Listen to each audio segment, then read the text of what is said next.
কি খুব চেনা লাগছে জায়গাটা? আমারও ভীষণ কাছের জায়গা এটা, কারণ এটা ময়রাদের শিল্পসত্তার জায়গা। তারা এখানেই নানান ধরনের মিষ্টি তৈরি করেন এবং সেই মিষ্টিগুলোই জায়গায় জায়গায় যায়, বিয়ে বাড়ি, অনুষ্ঠান, কোনো বাড়ির পুজো, রোজ আমাদের ডেইলি লাইফে এই মিষ্টি লাগে। আর মিষ্টির সাথে আমার আত্মিক সম্পর্ক কেন সেটা আপনারা জানেন, কারণ এই মিঠাই সিরিয়াল দিয়েই আমি আমার জীবনের যেটুকু খ্যাতি অর্জন করেছি সেটাই আমার শুরুর একদম ধাপ। এবং আনন্দবাজার পত্রিকার দৌলতে আমি আবার একবার মিঠাইয়ের মতন একটু সাজলাম এবং মিষ্টি বানাতে এলাম। বোধহয় 1.5-2 বছর হয়ে গেল মিঠাই শেষ হওয়ার। And I am gonna receive a very very prestigious award from Anandabazar পত্রিকা, বছরের বেস্ট 2024। এই পুরো কনসেপ্টটাই আনন্দবাজার পত্রিকার তরফ থেকে, এই মিষ্টি বানানো, এইগুলো।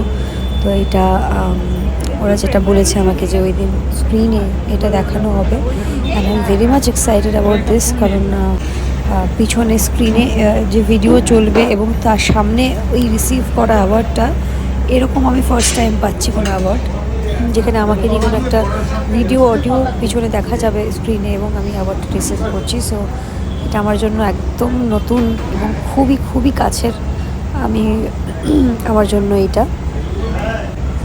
মিঠাই চলাকালীন আমি শুরু থেকে অনেকগুলো মিষ্টি তৈরি করা শিখেছিলাম। জিলিপি, রসগোল্লা, গোলাপজাম, মনোহরা, প্রাণহরা, পান্তুয়া, জলভরা সন্দেশ।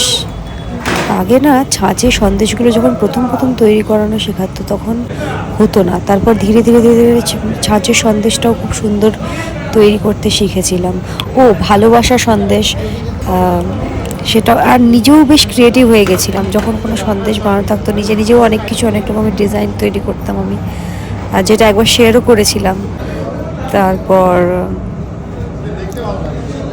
জিলিপির প্যাঁচ প্রথমে করতে পারতাম না, তারপর সেটা শিখেছিলাম। তো মিঠাই সিরিয়ালটা একটা সত্যি একটা আবেগ, এত সুন্দর, মানে শুধুমাত্র অভিনয় নয়, নানান রকম নানান কিছুই শিখেছি এর দৌলতে আমি।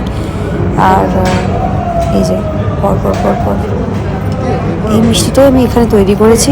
ভিডিওটা লাস্টে গেলে তোমরা পুরো লুকটা পাবে যে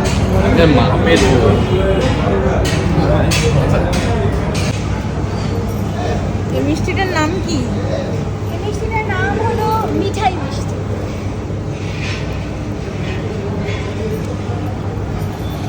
এইটা হলো আমার তৈরি মিষ্টির ফাইনাল লুক, যেটার নাম আমি দিয়েছি মিঠাই মিষ্টি। And this is the second and final look. এই দুটো লুকই হয়েছিল, মিষ্টি তৈরির আর এই লুকটা। আর এই জামাটাও না আমি এই শ্যুটটার জন্য কিনেছিলাম, বাই দ্য ওয়ে।